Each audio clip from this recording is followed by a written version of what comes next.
Welcome to the Young Dad Conversation. My name is Ricardo Salcido. And every week I have a young dad or a dad that was once young. An older dad, Today, call him. Yeah. today I have a dad. He's not that young anymore. Charles, welcome Yeah. to this show. Because I like the work you're doing. Yeah, thank you. So this is Charles Earhart, and you're from New York. Right. Born and brought up in the Bronx, and started my career in City College, and then went to NYU for my education in social work, and then a postgraduate education in psychotherapy. And I've been working with fathers for 15 years now. Okay. About little more than 2 years after my daughter was born. Okay. And you, how old were you when you had your daughter? I was one of those late bloomers, out of the chute a little late. I was 53, I believe. Oh my God. So, yeah, take it easy, pal. Yeah, well, my daughter never asked me how old I was, so mercifully, one time down the road, she said, "Dad, exactly how old are you?" And I just said, "Let's go get an ice cream," and everything worked out. So. She still doesn't know, by the way. She will know after she watches this. She'll know. Great, thanks, man. Yeah, you're welcome. All right, so then really quick, let's go through this part quickly, because we want to get to all your education and how it applies to the work that we're doing here. A little bit about your story with your own father. Well, I think one of the reasons that I did get out of the chute a little bit late was because of my hesitations of becoming a parent, because of the difficulties that I have with my own relationship with my father. See, actually my mom passed away pretty early in like 10, and then my father did not manage it very well, and he developed a little bit of a drinking problem. I was more than a little bit. He died from cirrhosis, and I don't think I had a very pleasurable experience of fatherhood as a child. And I believe that it took a lot of persuasion on my wife's behalf to convince me that together, and I think that was the turning point, was I believed that a lot of my shortcomings would be compensated for by my wife. I really trusted her, that she could help talk me through the spots that I wasn't very good at, and gracefully it worked out that way. Right. You know, it's interesting. My story is the same. The reason I waited for as long as I did, I had my first child when I was 33. No, I'm sorry. 33. I didn't want to have children because of what had happened to me. Exactly. Sure. You don't want to repeat the past. Right. Yeah. Exactly. So then, so obviously the next question is not only how has that experience with your absent dad and the problems that he went through influenced your parenting style, but most importantly, the work that you've done since you graduated college. Well, I can break it down into a very simple formula. When we decided I was going to become a father, the simplest formula that I could come up with is I'm going to do all the things that he never did for me, and I'm not going to do all the things that he did do to me. And that's easier said than done. It sounds like a very simple formula, but you really have to be attentive and really alert and focused every day to do the things that by nature you would repeat without even thinking about it. That's the devilish nature of the unconscious. You've incorporated these ideas and lives and styles of behavior, and unless you watch what it is you're doing, and you're really alert and focused, you're going to repeat it, no matter how many promises you made to yourself or your wife or your child, you are inadvertently going to make these same errors. So it requires a considerable amount of attention to every day, to what you, and there are times when you lose your temper, or I know that I did in the first year. My frustration tolerance needed a lot of tweaking, and it was quite an effort to learn how to manage, to tolerate, to try to understand that your child comes here with nothing, and it's our responsibility to teach them everything. So when they break something, or they throw something, or they do something that I think one of the biggest mistakes that parents make is to expect a developmental level of competence that is far beyond what they're actually capable of. Right. You know what? It's interesting. I didn't.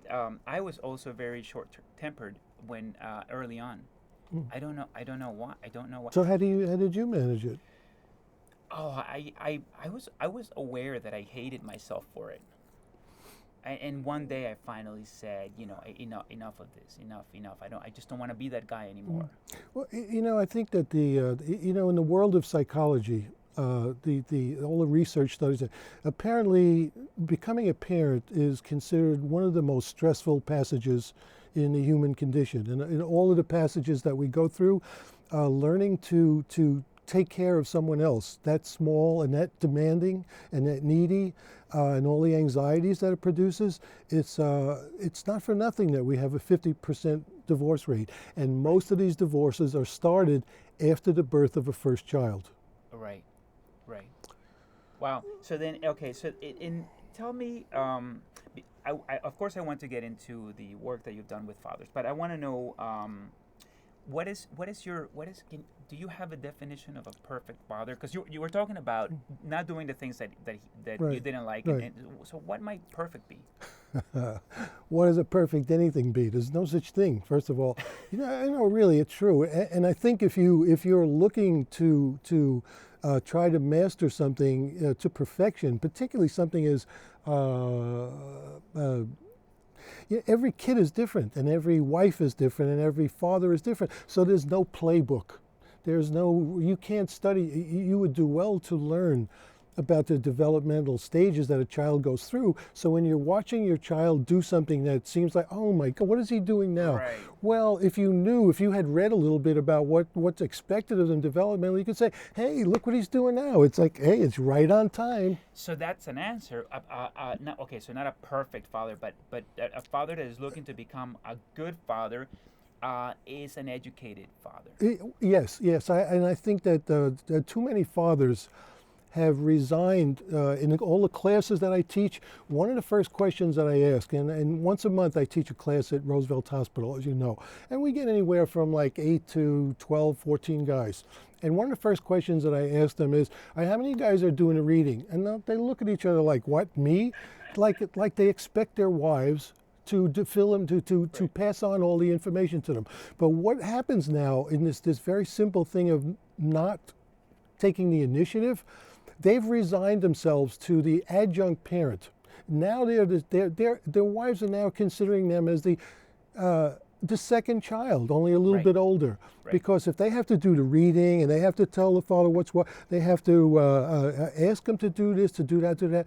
It's like fathers need to learn what's what so they can take the initiative, so mothers learn to trust them with their child. Right. Otherwise, the mothers will have a tendency and an inclination to withhold a child in very subtle ways, and then they become what's called the gatekeepers. So every time the father approaches the child and he says, well, I'm going to do things, they say, no, well, wait a minute, let's rethink that. So they force the father to feel that, they don't force the father has put himself in this predicament. Right. So so now as the adjunct parent, he decides like, well, I'm not really getting all this much satisfaction out of parenting because I'm treated like I'm another kid. And then to tell you the truth, this is the seeds of divorce have just been planted. That's how insidious this beginning is. Right. Yeah, no, that's it's very interesting. I would absolutely I can see she begins to resent him for being absent, for not participating. I'll address that point. I one time did a survey, and it was a group class that the woman who wrote What to Expect When You're Expecting. Right. She used to have a group on Wednesday afternoons for new parents, parents up to, the kids were about 2 years old, and it was a group of about 40 mothers came there in this huge basement of a synagogue up on the Upper West Side. So I asked her if I could do a little research project, and I asked her, and I made up a questionnaire asking these mothers the level of satisfaction they had with their partners after the first 6 months of marriage and their caretaking abilities. Yeah.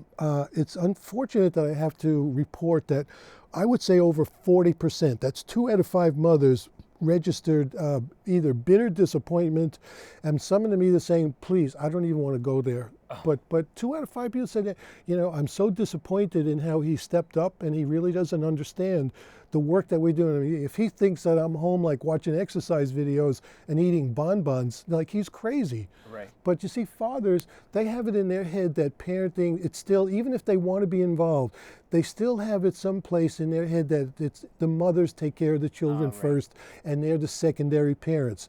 And unfortunately, society kind of reinforces it in very subtle ways. So this is great. This is great. Everyone watching has to listen to Charles right now. To be a good dad, one is you have to realize that you have to be present, you have to be there, you have to want to participate, and you must educate yourself. Right. I use the word dad. Dad is a beautiful acronym for the 3 most important things that you need to bring to the party. D for dependability, A for availability, and D for dedication. And if you have these 3 things and you're pretty much attuned to them and you actually live them out, you'll be pretty close to perfect. You need to have patience. I would say patience with a capital P is one of the more important aspects of parenting. How do you have patience? It's a learned skill. I don't think that very many people have gotten a clue as to how demanding parenting is. It's not for everybody. That's why we have a 50% divorce rate. I'm telling you, these divorces start. I don't know what they're thinking. I don't know how or why I got into this. And my wife doesn't want to sleep with me anymore. My kid, doesn't recognize me. What am I doing here? But the problem is that they didn't get involved you have to be involved from the minute you leave the hospital with your baby. It's got to be a hands-on experience. I'm so glad that you bring that up because I absolutely believe that you probably only have like the 5-6 years before they absolutely consider themselves independent and self-sufficient, which is something that I want to bring up. The child seems to consider themselves as soon as they become aware of themselves, independent and self-sufficient, autonomous. Children don't seem to think that they need parents, and I think that this is what causes a lot of clashing between the parent and the child. That the parent doesn't realize that the child doesn't think that he or she needs that parent. That's true until such time that they wake up in the middle of the night with a nightmare, and they need to be fed, and they Right. need to be. But this is the good thing about children. Yes, that's our job, is to help them achieve independence, and their journey towards independence, which incidentally begins with their relationship with the father, because early on, the first several months, the infant has what's called a symbiotic relationship with its mother, and all it knows is the mother. All it sees, because it has very little sight, all it sees is the mother's eyes and the mother's breast if it's breastfeeding. So as soon as it begins to recognize that there's somebody else around here, let's, for argument's sake, call him dad. As soon as they realize something, then they get curious. And that curiosity about who this other person is in the house is the very beginning, the very kernel of their movement into independence. You bring up a good point. You're saying that ultimately what we're trying